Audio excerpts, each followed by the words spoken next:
In the eastern Mediterranean, there resides the largest inland lake, the Caspian Sea. The Caspian Sea contains vast amounts of different animal species, including 130 different fishes.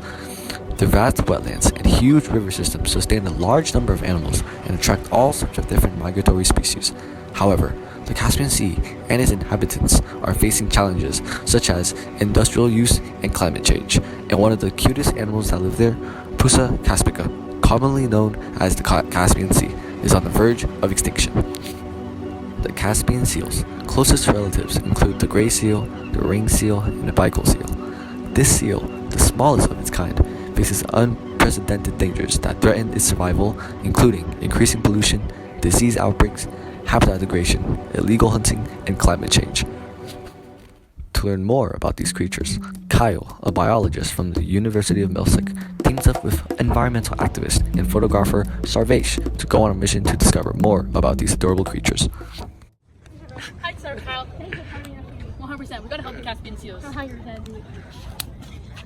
Now, the Caspian seal's body structure closely resembles that of the bicycle seal, and it's presumed that these two seals were descendants of the ring seal that migrated to larger bodies of water millions of years ago. It's part of the Phyllosine family, a subfamily of true seals. They are hypothermic endotherms. This means that they have stable internal body heat and they can create their own metabolic heat rather than using external sources of energy.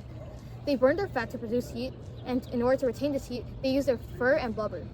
This allows them to take a stable body temperature of 36 to 37 Celsius. This matters so they can survive extreme climates, as it can go below negative 30 Celsius in winters and 25 Celsius in higher in summers. The drawback to this is that the endothermity requires high calorie intake, which means the seal will have to risk finding more fatty fish in the winter to stay warm. Thank you, Kyle. That was extremely informative and helpful. More on it, the Caspian seals plays a vital role in the ecosystem as a top predator, occupying a high trophic level in the food chain. They're carnivores, and a typical diet includes fishes like the killia, which is also called the Callian spark, herring, roach, smelt, gobies, and carp, as well as something called crustaceans. They're basically animals like crabs and shrimp. They eat about 2 to 3 kilograms of fish per day, which is nearly 1 ton per year, which is like really big. That's a lot. Yeah. So their hunting method is what allows them to catch enough prey to survive. Caspian seals dive up to 50 meters deep for about a minute, swiftly grabbing on the prey using their teeth before running to the surface rest to dive. They're able to achieve the perfect hunting method through years of adaptation. Some of the most prominent are the structural, sensory, psychological, and behavioral adaptations. Structure-wise, they have a stream-like body and flipper-like limbs for efficient swimming. They also have adapted a thick layer of blubber under their skin, which provides insulation against cold water and important sensory adaptations are large eyes. And about those thick layers, similar to how you're saying they're endothermic, it's one of the reasons why they are. They also have sensitive whiskers that allows them to detect prey in dark, murky water. So some psychological adaptations include the Caspian seals carrying extra O2 in their blood and slowing down their heart rate when diving. This allows them to do their long dives. And lastly, some important behavior adaptations include migrating seasonally, spending winters on ice up north, summer in deep southern waters. Next, I'll hand it to a friend of mine who's an interviewer, who's interviewing a local fisherman who had seen the downfall of the Caspian seals firsthand. Male and female Caspian seals actually have very little differences, unlike other species of seals. In addition, Caspian seals tend to only have one mate. They are unlike other species of seals, which is usually structured with a dominant male on top, controlling larger groups of females. Yes, Caspian seal breeding season occurs from late January to early March, and pups tend to be born around from January to early February. Caspian seals help cycle nutrients and minerals throughout the ecosystem. They also help control fish overpopulation. Lately, some governments are banning seal pup hunting. What is the status in your country? Currently, the Russian authorizes a maximum of up to 18,000 pup kills a year. While the Caspian seal population is very vulnerable, the Russian government likes hunting them for their fur.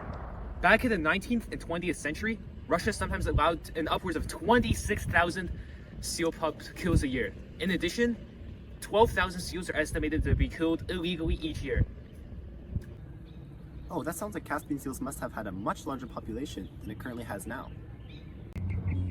Yes, since the 19th century, Caspian seal populations have declined a staggering 95% due to humans. They are almost extinct. Population breeding areas that used to be teeming with seals are now empty. Not only that, but tissue samples gathered from Caspian seals show that pollutants such as DDT can harm Caspian seals and cause low fertility in Caspian seal females. And also, due to climate change causing increased evaporation and lower rainfall, the Caspian Sea is in fact shrinking, as its waters recede 6 to 7 centimeters a year, leading to habitat loss. Caspian seals have multiple advantageous adaptations, including a streamlined body for swimming fast and catching prey, webbed flippers to swim more efficiently, and a thick layer of fat all over their body to keep warm, also known as blubber. However, we have observed now that Caspian seals cannot adapt fast enough to modern evolutionary pressure. How are humans helping to counteract their actions? Yes. First, we know that there are general environmental activists that focus on stopping and maybe even reversing climate change, although they have very little success. With how climate change is going, the Caspian Sea may disappear in the near future. Oh my. But we can also do things at the local level. People have been teaming up with local fisheries to help stop killing seals when they get caught in the fishing nets. Many activists are trying to stop government hunting of seal pups for fur. Basically, many people are trying to stop hunting of Caspian seals both legally and illegally. But like climate change, there's very little success on that side too. Also, I heard that other neighboring countries that border the Caspian Sea, such as Iran, are also putting in conservation efforts, such as taking tissue samples to measure pollutant levels. Unfortunately, despite all of these efforts, the Caspian seal population continues to decline and may be wiped out entirely in the near future. Every day, the Caspian Sea can reveal something latest and unexpected, with vast land and aquatic life thriving across the sea. Its inhabitants live with balance and stability, with every creature having its unique adaptations and abilities. The Caspian seal shows the uniqueness of the sea, with its distinct method of thermal regulation, all the way to adapt and migrate. It manifests how the Caspian seal can use its unique ability to survive, no matter what prey or obstacle they encounter.